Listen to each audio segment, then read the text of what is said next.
নমস্কার বন্ধুরা, আশা করছি সকলে ভালো আছো, সুস্থ আছো, আর আমিও ভীষণ ভালো আছি। তো আজ একদম রেডি হয়ে চলে এসেছি তোমাদের সাথে একটু গল্প করতে। আজ আমি যাচ্ছি আমার এক দিদিভাইয়ের বাড়ি। দিদিভাই হচ্ছে আমার বড় মামা শ্বশুরের বড় মেয়ের বাড়ি। সেই দিদিভাই বাড়ি করেছে, তো সেই বাড়ির আজ গৃহপ্রবেশের পুজো। তো আমরা সবাই যাচ্ছি। তোমাদের দাদা ভাই আর যেতে পারলো না, তার আজ ডিউটি আছে, সে ডিউটি বেরিয়ে গেছে। তো আমরা বাড়ির আর বাকি মানে শ্বশুর শাশুড়ি আর আমার ছোট্ট দিহানকে নিয়ে আমরা যাচ্ছি। তো যেতে যেতে কথা হবে অনেক। তো এখন আপাতত যাই, তারপরে কথা হচ্ছে তোমাদের সাথে। না যাবে না পিসি বাড়ি? বাবা যাবে না? যাবো তো, হ্যাঁ। তো বন্ধুরা, আমরা মা ছেলে তো একেবারে তৈরি হয়ে গেছি, এইবার আমরা বেরিয়ে পড়ব। আর ওইদিকে বাবা মাও রেডি হয়ে গেছে। তো আজ বাড়িতেই একটা টোটো ডেকে নিয়েছি, তো ওই টোটো করে আমরা সবাই চলে যাব। তো বাড়িতে এই দাদাই আমাদের সবসময় এদিক ওদিক নিয়ে যায়। তো ভাবলাম আর এদিক ওদিক এইটা ওইটা না পাল্টে একেবারে টোটোই ডেকে নিয়ে একেবারে টোটো করে চলে যাব। আর দিদির বাড়িটা হচ্ছে রথতলায় গঙ্গার থেকে কাছেই বলল। তো আমরা যেহেতু কোনোদিনও যাইনি, তো যাই হোক আজকে যাওয়া যাক, দেখে আসি গঙ্গার থেকে কতটা দূর। তাহলে তো এরপর গঙ্গায় গেলে আর অসুবিধা হবে না আমাদের। ওকে দিহানকে ওখানে রেখে ওর পিপির কাছে আমরা চলে যাব স্নান করতে। তো এইদিকে টোটোতে ওঠা মাত্রই তার কিছুটা দূর যেতে না যেতেই তার চলে এসছে ঘুম। আর ঘুম পেলেই তো তার মাকে দরকার। তো সে এখন মায়ের কোলে চুপটি করে শুয়ে শুয়ে মানে বসে বসে শুয়ে শুয়ে দেখতে দেখতে যাচ্ছে।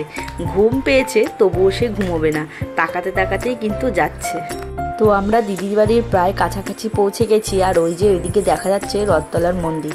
তো আমরা মন্দিরের সামনে দাঁড়িয়ে পড়েছি। আর এখানে একটা মিষ্টির দোকানও চোখে পড়ে গেছে। তো বাবা নেমে কিছু মিষ্টি নিচ্ছে। আর এদিকে আমরা দিদিকে ফোন করেছি, তো ওখান থেকে ভাগ নিয়ে এসছে, মানে আমাদের তিন্নি বুড়ি, সে আমাদের নিতে এসছে। তো ওখান থেকে এই যে আমরা সবাই চলে এসেছি দিদির বাড়ি। তো এই বাড়িটা না করাই ছিল, মানে করা সমেতই ওরা কিনেছে। তো এই যে বেশ ভালোই কিন্তু জায়গাটা, আশেপাশে মানে চারিদিকে ঘরবাড়ি আছে। তো সব থেকে একটা কষ্টের বিষয় হচ্ছে এই যে আমাদের দিদি, এখন তার সব থেকে যাকে প্রয়োজন মানে আমাদের অরূপদা, সে আর আমাদের মধ্যে নেই। যাই হোক এই দিনে দিদি একটা বাড়ি করতে পেরেছে আর নিজের ইয়েতে। তো এই দিনটা একটু খারাপই লাগে সবার।